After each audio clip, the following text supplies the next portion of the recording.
Eh bien, bonjour à tous. Et aujourd'hui, nous allons parler ensemble des batteries. Donc, des batteries dans le monde du modélisme, que ce soit des batteries pour les voitures RC, donc les tout-terrain, sur les pistes, les crawlers, peu importe. Et même dans l'aviation, dans les avions radiocommandés, on a des batteries. Dans les bateaux aussi.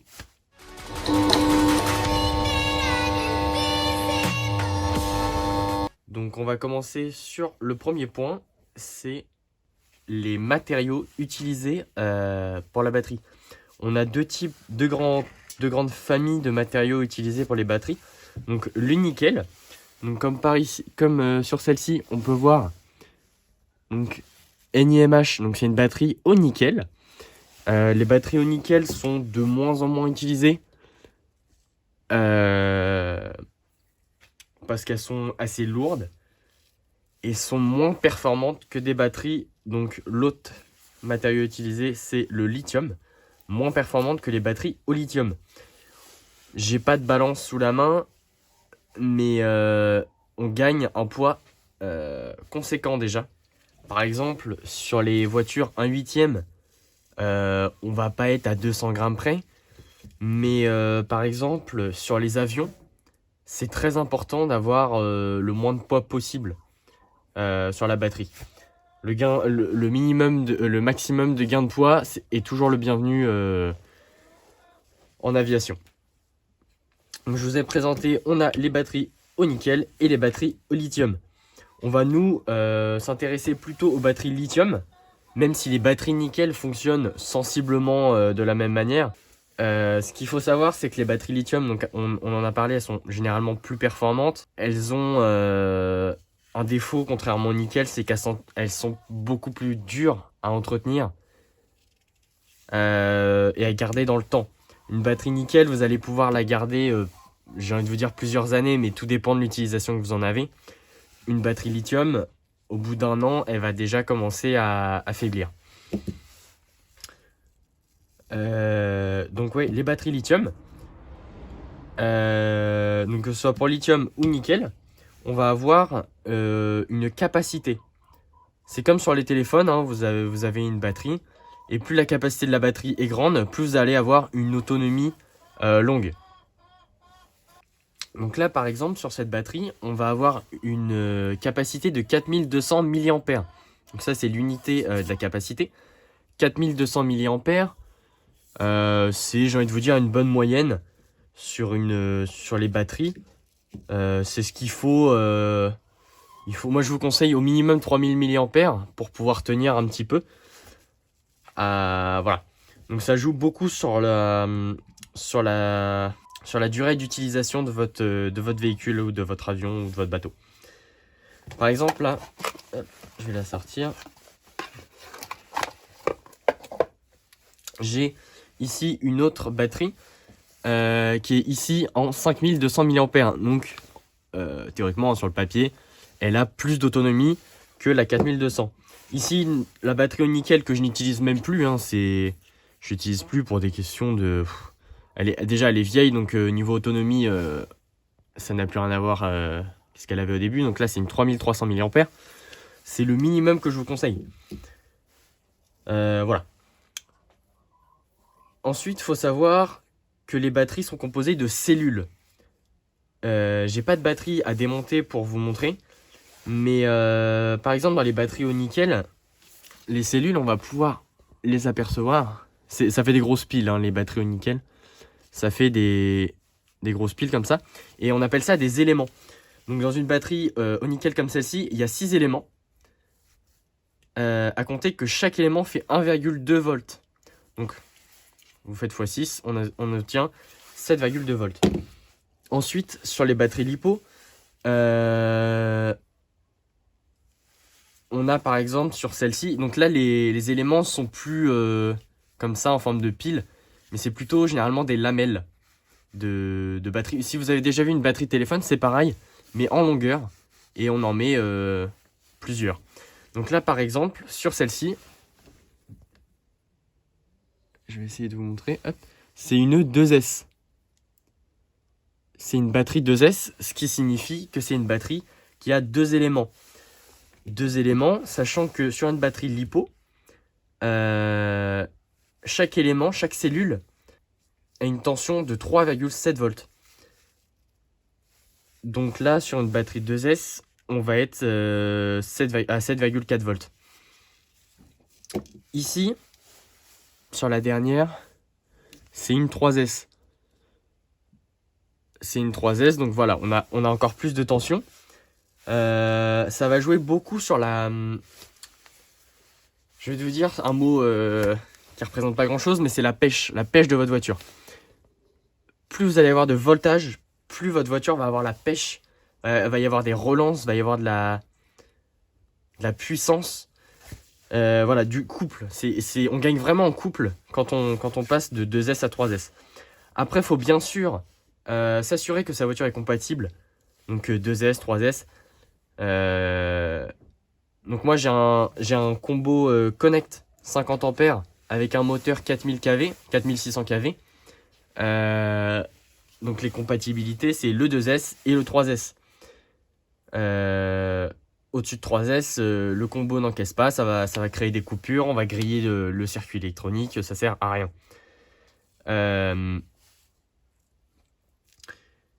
Voilà, il existe aussi des batteries, donc 2S, 3S, il existe des batteries 4S, les batteries 6S et même des batteries 8S. Je sais pas si c'est des batteries 8, non, c'est 2 fois 4S je pense, dans les voitures 8S. Mais voilà, donc on peut aller jusqu'à 8S en termes de voltage, c'est énorme. En termes de voltage, ça veut dire on arrive autour des 30 volts. Des 30 volts, ça commence à faire beaucoup, il faut le matériel adéquat. C'est rarement sur des 1 dixième ou des 1 huitième qu'on va mettre du 8S, mais plutôt sur des modèles encore plus petits, 1 sixième, 1 cinquième, voilà. Ensuite, on va parler des différentes prises qui existent pour connecter sa batterie. Donc les batteries LiPo sont équipées tout d'abord de cette prise, qui est donc là commune à toutes les batteries. C'est j'ai plus le nom en tête, c'est une prise qui va permettre en fait d'équilibrer les différentes cellules. C'est-à-dire que quand on va la mettre à charger, on va brancher l'équilibreur de cellules et ça va permettre que les cellules chargent de manière équilibrée. Qu'on n'ait pas une batterie qui soit chargée à fond, une cellule qui soit chargée à fond et l'autre qui soit chargée à 3%. Il n'y a aucune utilité. Donc voilà l'utilité de cette prise. Et ensuite, donc ça, c'est l'autre prise. Donc ça, c'est la prise sur laquelle on va relier à la voiture, au variateur, et même au chargeur, bien sûr. Donc là, vous avez ici l'exemple d'une prise DIN. Voilà. Donc moi, je suis en prise DIN, donc j'ai pas d'autres modèles à vous montrer. Mais il faut savoir qu'il existe plein d'autres modèles. Il existe des prises XT90, XT60. Je vais essayer de vous mettre des images à l'écran. Les prises Tamiya, donc ça c'était un petit peu plus utilisé avant. Chez T2M notamment, je sais qu'ils utilisaient ça. Traxxas, donc il existe des marques comme Traxxas qui ont leurs propres normes de connecteurs, de connectiques. Donc Traxxas ont leur connectique. Il existe des connecteurs du type EC, donc il y a différents EC3, EC4, EC5. Ça c'est, je dirais, moins courant, même si on en voit encore. Et les prises IC. Voilà, c'est pareil, c'est IC3, IC4, IC5, quelque chose comme ça. Voilà. Donc je vais rapidement vous parler aussi du chargeur. Donc là, j'ai pas de prise à portée de main, donc je vais pas pouvoir vous montrer. Mais au niveau du chargement, c'est assez simple. C'est-à-dire que vous avez donc votre chargeur. Donc là, moi j'ai un chargeur très basique, mais qui peut charger tous les types de batteries. Donc j'ai le nickel, les batteries au NiMH et les batteries au lithium. Il existe des batteries au lithium-ion aussi. On n'en a pas parlé au début, parce que c'est sensiblement la même chose que les lithium polymères. Il y a les lithium lithium-ion, ouais, et les lithium-fer aussi. Même si ça reste globalement la même chose. Donc sur ce modèle-là, en fait, on choisit quel type de batterie on va charger. Et ensuite, on choisit quel courant on va délivrer à la batterie.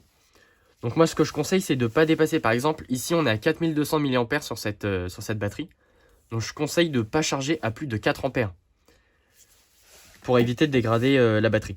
Donc là, par exemple, on est à 5000 mAh. On va éviter de charger au-dessus de 5 ampères.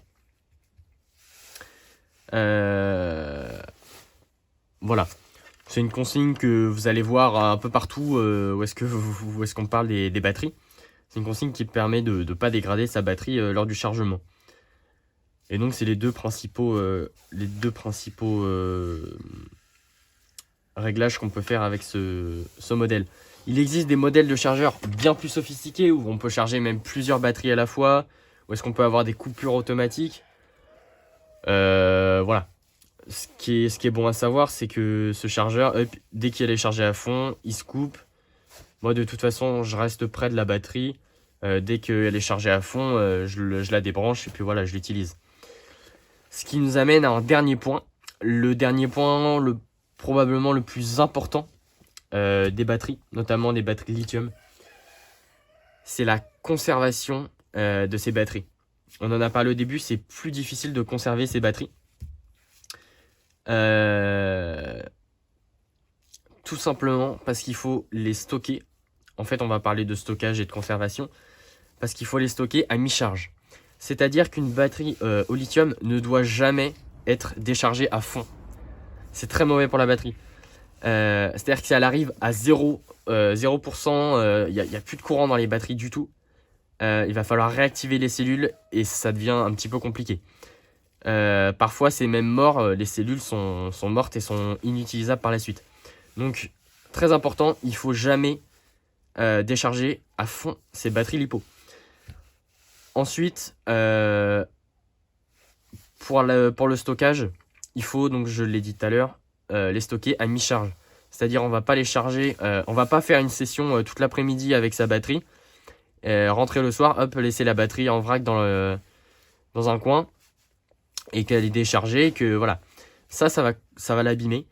Il faut pas non plus la stocker chargée à fond. Faut pas se dire bah tiens hop je la mets à charger à fond hop et dès que j'ai envie je l'utiliserai. Non, ça c'est mauvais aussi. La batterie risque de gonfler si vous la chargez à fond. Donc l'objectif c'est voilà, vous roulez, hop, une fois que vous avez fini votre session, machin, vous avez lavé votre voiture, vous rechargez la batterie jusqu'à 50, 60%, même 40, ça suffit.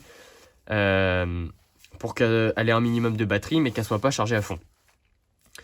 Voilà. Donc ça c'est très important. C'était une petite vidéo sur les batteries. Donc j'espère que ça vous aura plu et que vous aurez appris des choses. Après, je vous avais dit la semaine dernière que je roulerais probablement sur piste avec la voiture. Mais avec la météo actuelle, il pleut, il fait super froid. Il y a en ce moment pas mal de vent. Je pense qu'on va reporter cette petite session. On verra plus pour la semaine prochaine s'il y a un peu de beau temps. Là, je voulais vous faire une vidéo parce que je vous avais promis une vidéo comme tous les jeudis d'ailleurs. Donc je me suis dit pourquoi pas faire une petite vidéo sur les batteries. C'est toujours intéressant et on peut en apprendre. Voilà. C'était Antox RC et à la prochaine. Ciao.